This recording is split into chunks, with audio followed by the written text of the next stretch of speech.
7, and 100. Ayan, ganyan tsura niyan ha.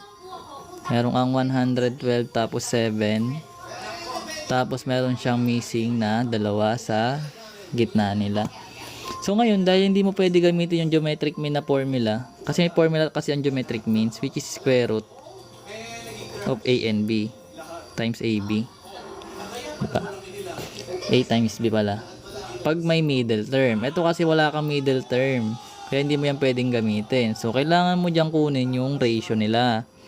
So, yung a sub n mo, yung general formula ng geometric sequence is a sub 1 times r raised to n minus 1. So, ngayon kukunin mo yung value ng r.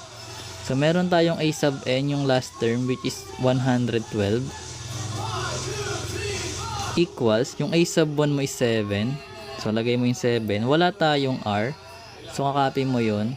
Ngayon, yung n natin ano? So, 1, 2, 3, 4. Pang fourth term, yung 112 minus 1. Then, proceed tayo dito. Copy lang natin tong left side. Then, magkakaroon ka ng 7. R magiging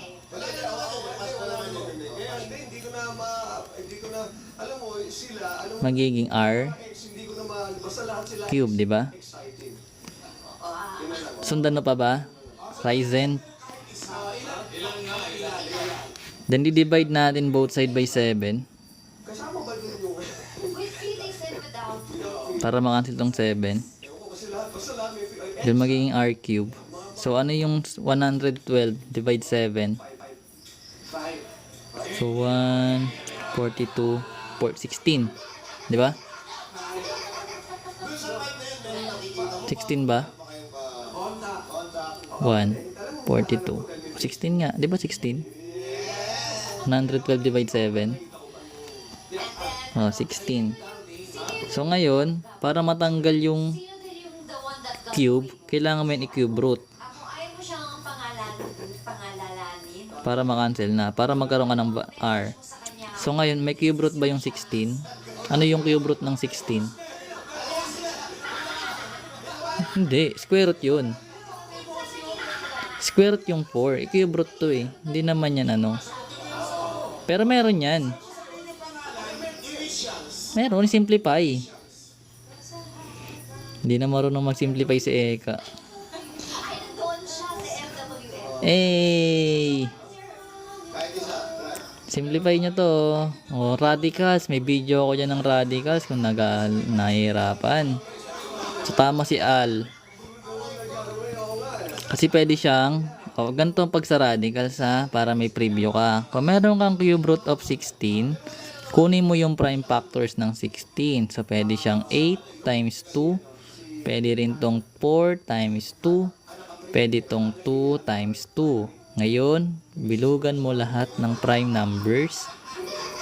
Which means, etong cube root of 16, pwede mo yan i-rewrite as cube root of 2 times 2 times 2 times 2. Ngayon, dahil cube root tong index natin, kailangan mo dyan ng parehas na 3 bago mo ilalabas yan sa kalapas. As 1, 2. Then, dahil may cube root ka pa dyan, may naiwan pa sa loob, isusulat mo yon. So, ngayon, ito yung magiging simplify ng may naiwan pa sa loob, isusulat mo yon. So, ngayon, ito yung magiging simplify ng R mo. Ibig sabihin, minumultiply yan sa 2 cube root of 2. Ito yung common ratio mo. Cube root tayo. So, kung gusto mo matuto ng radicals, meron pa dyan mga videos. Hanapin mo na lang. Learn at your own risk. Char. So, ngayon, dahil geometric to, di ba?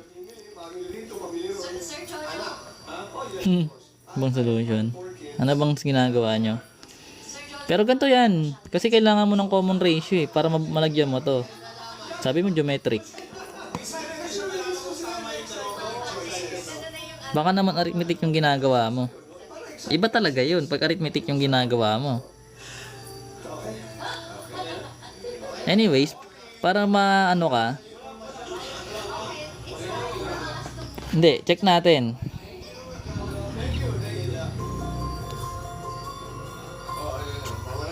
So, meron tayong cube root. So, 7 times 2 cube root of 2. Ito ang sagot. So, multiply mo lang to dito. Magkakaroon ka ng 14 cube root of 2. Ito yung second term mo. Okay? Ngayon, para makuha natin yung third term, magkakaroon ka ng 14 cube root of 2 times yung 2 cube root of 2. Yung ano, parang ganun nga. Hindi. Tama. So, 14 times 2 is 28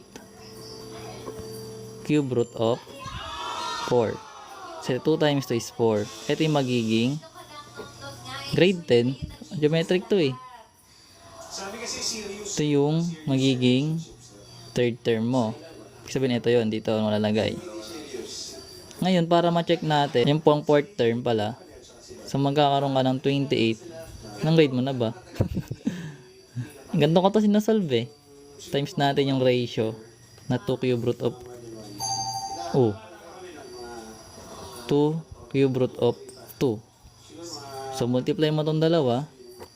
2 times 28 is 56. Tapos, meron kang cube root of 2 times 4 is 8.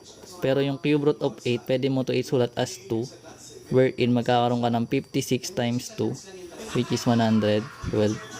Yung pang fourth term, which is eto yun.